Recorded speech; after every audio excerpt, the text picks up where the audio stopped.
अस्सलाम वालेकुम। Royal Taylor की एक और वीडियो में खुशामदीद। आज हम बाकायदा आगाज़ करने जा रहे हैं अपने कोर्स का, टेलरिंग कोर्स का। इसमें इंशाल्लाह आपको सारा कुछ बताया जाएगा ए टू ज़ी। और अगर किसी किस्म का सवाल आपके ज़हन में आए तो कमेंट ज़रूर कीजिएगा, बल्कि सबसे ज़्यादा बेहतर है कि आप मुझे इंस्टाग्राम पे अगर मैसेज करते हैं तो वहाँ पे मेरा रिप्लाई करना आसान है, क्योंकि वहाँ पे मैं बोल के रिप्लाई कर सकता हूँ। तो लिखने का जो टाइम है मेरा थोड़ा-सा बच जाता है, उसमें काफ़ी टाइम चला जाता है। तो आज सबसे पहले मैं आपको ये जो हमारे टूल्स हैं, जो हमें चाहिए, उनके बारे में मैं आपको बताऊँगा। तो बहुत ज़्यादा टाइम इन पे नहीं लगाने वाला मैं, क्योंकि ये बहुत ज़्यादा टाइम लगाने वाली चीज़ भी नहीं है। तो सबसे पहले तो ये कैंची चाहिए हमें, ठीक है। कैंची आप अगर आपके पास छोटी कैंची है तब भी चल जाएगी, लेकिन रिकमेंड यही है कि कम से कम 10 नंबर या 10 नंबर से ज़्यादा की जो कैंची है वो आप इस्तेमाल करें। अभी ये मेरे पास 11 नंबर की कैंची है। ये थोड़ी सी बड़ी होती है कैंची, तो ये है कि इसकी ग्रिप ठीक है और कटिंग करने में थोड़ा सा ईजी रहता है इससे बंदा। और दूसरी चीज़ जो है, ये स्केल्स हैं जो कि हमें निशान लगाने के लिए चाहिए होते हैं। ये वाला जो स्केल है इसको एल स्केल बोलते हैं, ठीक है। ये हमें ट्राउज़र में भी सीधी लाइनें लगाने के लिए, मतलब ट्राउज़र में या कमीज़ में सीधी लाइनें लगाने के लिए हमें ये काम देता है, ठीक है। तो ये हमें एक चाहिए। और ये एक ये वाला जो स्केल है इसको वैसे तो पेंट शेप स्केल बोलते हैं ये, लेकिन हमें ये ट्राउज़र में भी काम आता है, शलवार में भी, कमीज़ में भी, हर जगह पे ये स्केल काम आता है। ये जो दोनों स्केल हैं ये आपको नलकी बटन वाली दुकान से बड़े आराम से मिल जाने हैं। आपके करीब जो भी दुकान है, ठीक है, वहाँ से इंशाल्लाह ये मिल जाएँगे। और ये इन दोनों की जो कीमत है आलमोस्ट 150 रुपए से लेके 250 रुपए तक हो सकती है। मतलब एक का मैं बता रहा हूँ कि ये तकरीबन 150 से लेके 250 तक का एक हो सकता है, और दूसरा भी तकरीबन इतनी कीमत में आपको मिल जाएगा। और इसके अलावा ये जो फिटिंग के निशान, या जहाँ पे भी हमने निशान इक्वली लगाने के लिए एक साइड, जैसे कि साइड की फिटिंग के जो निशान लगाते हैं, तो उसको निशान लगाने के लिए ये जो रोलर है, वैसे तो इसको रोलर बोलते हैं, लेकिन बहुत सारे लोगों को इसको नहीं पता कि दुकानदार को भी जाके आप रोलर बोलेंगे तो शायद उसको पता ना चले। तो ये हमारी जो मकामी लैंग्वेज है उसको हम ये इसमें ना गरारी बोलते हैं इसको। तो गरारी बोल के हम ये इजीली दुकान से परचेज़ कर सकते हैं। ये आपको तकरीबन 50 रुपए की कीमत तक जो है वो मिल जाएगी।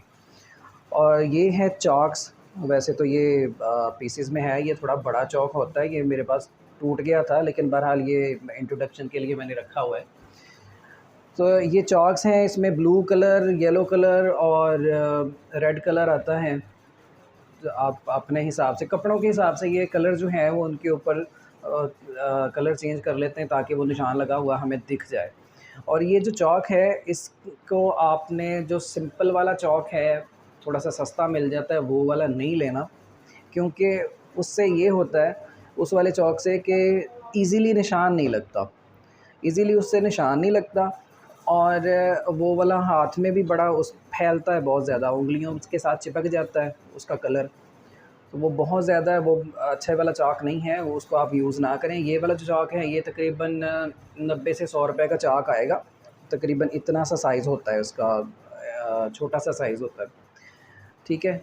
तो उस चाक को आप परचेज़ करें। इसको बोलते हैं शायद कुछ लोग तो इसको कोरियन चाक बोलते हैं, कुछ जापानी चाक बोलते हैं, कुछ इसी तरह करके ना अपने दुकानदार अपने-अपने हिसाब से ये चीज़ें बेचते हैं। ये पेंसिल जो है वो यहाँ पे इसलिए रखी हुई है कि इसका भी ज़िक्र आ जाए कि आपने चाक इस्तेमाल करना है, पेंसिल को आपने इस्तेमाल नहीं करना। क्योंकि जो पेंसिल का निशान है वो धुलने से मिटता नहीं है। ये मतलब यूँ कह लें कि ज़िंदगी के साथ-साथ चलता रहता है, बड़ा टाइम लग जाता है इसको मिटने में। और बाज़ दफ़ा कपड़ा इस तरह का होता है कि उसके ऊपर ना सीधी साइड से निशान नज़र आता रहता है। तो बाज़ दफ़ा तो ये वाला चाक इस्तेमाल करने में, इसको हम मकामी ज़ुबान में खरिया बोलते हैं। चाक आप कह सकते हैं कि चाक भी जब उस कपड़े पे इस्तेमाल करते हैं, पतले कपड़े पे या वाइट कपड़े पे, ठीक है, तो वो चाक का निशान भी रह जाता है। तो आपने उस सूरत में चाक का जो निशान है वो भी काबिल कबूल नहीं होता, लेकिन उस सूरत में अगर आप पेंसिल का निशान लगा देंगे तो वो तो बिल्कुल ही समझ लें कि बेड़ा गर्क है। आपने पेंसिल का यूज़ नहीं करना, बस इसको रखने का मकसद यहाँ पे यही था। तो बहरहाल ये वाली चीज़ें आपने परचेज़ कर लेनी हैं। और जब कटिंग के टाइम पे हमें इस्त्री चाहिए, आपके पास जो भी इस्त्री है उससे भी आप काम चला सकते हैं। वैसे ये नेशनल की इस्त्री है मेरे पास, तो इससे मैं कटिंग करता हूँ। तो ये थोड़ी सी ओवर हीट होनी चाहिए। जितनी आप नॉर्मल घर पे इस्तेमाल करते हैं वो वाली इस्त्री, अगर वो वाली भी है आपके पास तो उसको भी आप थोड़ा सा तेज़ कर लें या इलेक्ट्रिशियन से करवा लें, ठीक है। ये थोड़ी सी तेज़ होनी चाहिए इस्त्री, क्योंकि ये ज़्यादा गर्म होगी तो कपड़ा जो है वो बड़े अच्छे से बैठेगा। उसको अगर हम खींच के सीधा भी करते हैं कपड़े को, तो उसको भी हीट की ज़रूरत होती है ताकि वो अच्छे से बैठ जाए। तो ये चीज़ें जो हैं, ख़ासकर जो इस्त्री वाला मामला है, ये बहुत ज़्यादा ज़रूरी है, ठीक है। और ये वाले जो टूल हैं ये बड़े बेसिक टूल हैं, बड़े महंगे नहीं हैं। आप इनको बड़े आराम से परचेज़ कर सकते हैं। और कटिंग के लिए हमें टेबल चाहिए। आपके पास घर में अगर कोई इस साइज़ का टेबल हो तो वो भी चल जाएगा, ठीक है। अगर आप ज़मीन पे बिछा के कंफर्टेबल हैं वहाँ पे तो चलें, वो भी ठीक है। नहीं तो ये वाला जो काउंटर है ये आप बनवा सकते हैं। आपने प्रोफेशनली अगर काम शुरू करना है तो आप ये बनवा सकते हैं। तो इसका जो वैसे बेसिक जो साइज़ है वो मैं आपको बता देता हूँ, ये कितना होना चाहिए। ये आलमोस्ट 2.5 फुट होना चाहिए इस तरह। ये 30 इंच है, ये 2.5 फुट है पूरा। और इसकी जो ये वाली लंबाई है, वैसे तो बेसिकली लंबाई ये है, लेकिन कुछ लोग इस तरह भी लंबाई बोलते हैं। बहरहाल ये इस तरह जो है ये 2.5 फुट है। और इस रुख में अगर देखेंगे तो ये 5 फुट है, ठीक है। और इसको जो ऊंचाई है, ऊंचाई मैं आपको नहीं बता रहा यहाँ पे। मैं ऊंचाई आपको इस तरह बताऊँगा कि आप अपने कद के हिसाब से इसको रखें। आप इसको ऐसे ना करें कि इतने फुट का कर लें, इतने फुट का कर लें। आप कद के हिसाब से इसको रखें कि जहाँ पे आपको सही लगता है कि मैं यहाँ पे ईज़िली कटिंग कर सकता हूँ या कर सकती हूँ। क्योंकि अगर ये ऊंचा हो गया तो आपसे कटिंग ठीक नहीं हो पाएगी। इसको थोड़ा-सा ये डाउन होना चाहिए ताकि आपका हाथ जो है वो ईज़िली इधर-उधर जा सके, दोनों किनारों में ऐसे जा सके, आप ईज़िली कटिंग जो है वो कर सकें, ठीक है। और ऑलमोस्ट ये जो आपकी नाफ है, बेली बटन है, ये इससे तकरीबन 2 ढाई इंच नीचे इसकी होनी चाहिए। ये जो ऊँचाई है, ठीक है, यहाँ तक ही होना चाहिए। और बहरहाल ये था एक छोटा-सा इंट्रोडक्शन। और कोर्स हम प्रॉपर शुरू करने जा रहे हैं। तो सबसे पहले तो वैसे जब हम शॉप पे अपना कोर्स शुरू करते हैं, किसी को सिखाते हैं, तो सबसे पहले तरपाई सिखाते हैं, बटन लगाना सिखाते हैं। और उसके बाद मशीन का काम सबसे पहले सिखाते हैं। सबसे पहले सिखाते हैं कि सिलाई सीधी कैसे लगानी है। तो सबसे पहले तो हम स्टिचिंग सिखाते हैं और उसके बाद कटिंग वाला मामला आता है। लेकिन यहाँ पे थोड़ा-सा है मामला उल्टा, क्योंकि अगर आपके पास कुछ कटा हुआ होगा तो तभी आप उसको स्टिच कर पाएँगे। तो सबसे पहले हम ट्राउज़र की कटिंग जो है वो सीखेंगे। सबसे उससे भी पहले हम कपड़ा देखेंगे। कपड़े को हम किस तरह हमने सीधा करना है, सीधा करके प्रेस करके तो उसको हमने किस तरह इसकी कटिंग करनी है।